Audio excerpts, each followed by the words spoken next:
Oh my goodness.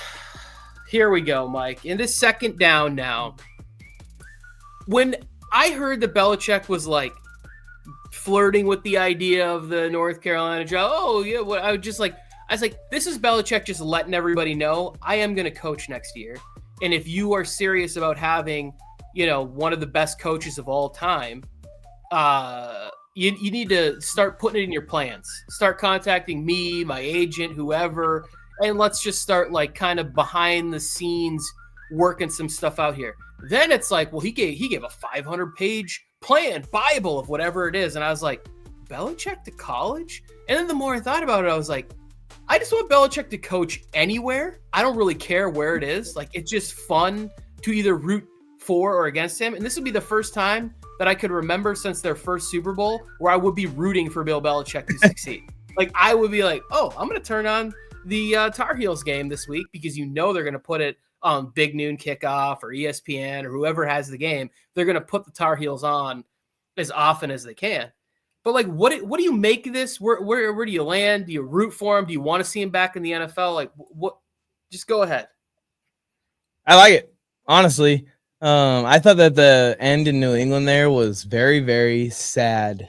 And I did not like the way that looked, just fielding bad teams year after year as a general manager and then going out there and coaching them into bad football and bad records year after year as a coach.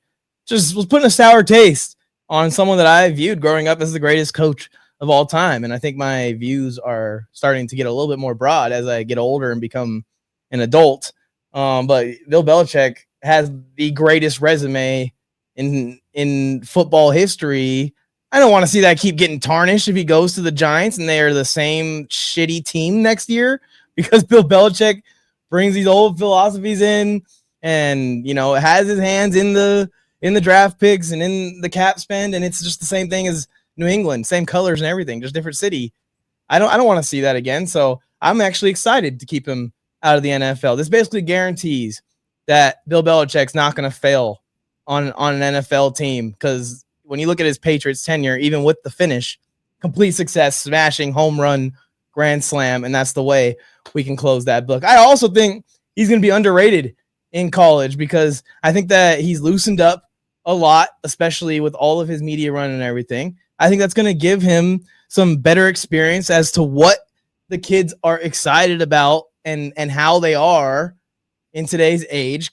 And I think it's going to be a smooth transition. I don't think he's going to treat them the way he treated players in 2003. I do think he's going to be a hard-nosed guy, but if I am a dad and I have a middle linebacker prospect or I have an edge rusher that has a chance to make it to the league, I'm sending him to Bill Belichick. If I'm a dad and I have a DB growing up, I'm sending him to Coach Prime. Like, I think that these colleges are realizing with the NIL and everything, we need to go to the next level to recruit players. Like, we need to make them think that they got path to being the next guy in the NFL because they're going to go play for Coach Sanders or they're going to go play for Coach Belichick or fill in the blanket. Some other guys start doing this too.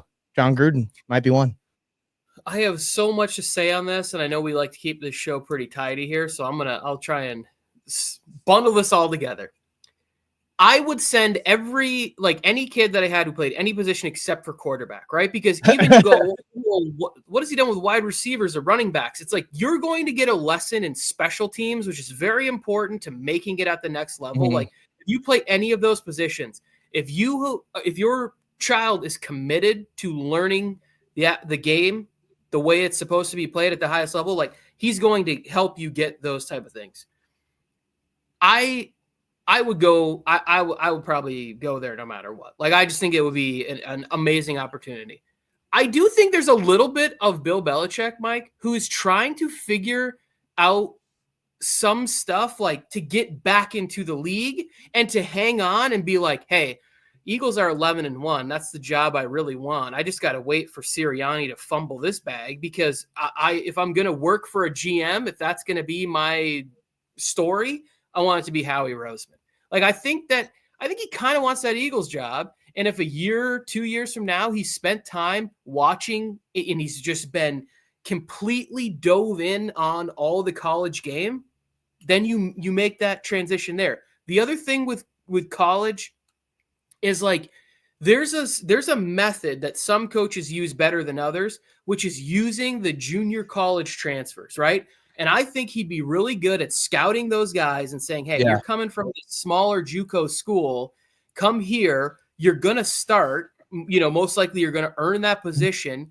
They're going to have some decent NIL money. He's going to be able to pay him and say, hey, I'm going to teach you how to be a professional, because that's what these kids are now, is they're all getting these crazy big checks. I think he can kind of go that Michigan route where like every year Michigan was finding really good junior college transfers to come in and constantly have a team of upperclassmen that were ready to compete, that were trying to get to the league. And he doesn't have to do this all the same old school way where Saban was like, well, I'm going to, be in recruiting and whatever. There was one of the stories I heard was that Deion Sanders didn't go into any homes last year. And that used to be coaches' like entire off seasons. They'd be traveling around, pitching all these players on where to be. Now it's like quick little Zoom meeting with them, just saying like, hey, really hope you take our check to come here. Because that's what it is a lot for these kids. And I don't think Belichick's waiting around for freshmen. He'd rather watch college tape of a junior college player and go, this guy plays inside run really well. And we need that. The D-line, the defense, I think, would be coached up so well, so disciplined that all he's going to need to do is find a good quarterback, not even great, not even an NFL prospect, but a good college quarterback. And I think he could have a ton of success, especially there in the ACC. Add to the legacy from NFL and college. I'm excited. I think it's fun. I hope UNC does hire him, and it'd be great. I'm in. It's interesting too how full circle this is, Tony, because remember I did that interview with Natron Means, who was I don't know if he still is going to be the running backs coach at UNC, but he was. And I was asking about Drake May, and he was saying that he wanted Drake May to fall to the Patriots and end up in New England because he felt that UNC had already kind of instilled a Patriot style, no nonsense culture. And I was like, now that Bill Belichick's going in there, okay, and it seems like maybe these guys are going to be ready for him. Yeah, the coaching staff to me will be interesting there because he's a pretty particular, I already saw he's already like pointed. My son's going to be the heir to the throne when I leave and stuff like that's already being put in the conversation. Yeah, which, and again, I don't have a problem. I don't want to get into a nepotism argument. That's not why I go to the internet. For the record, I don't really have an issue with that.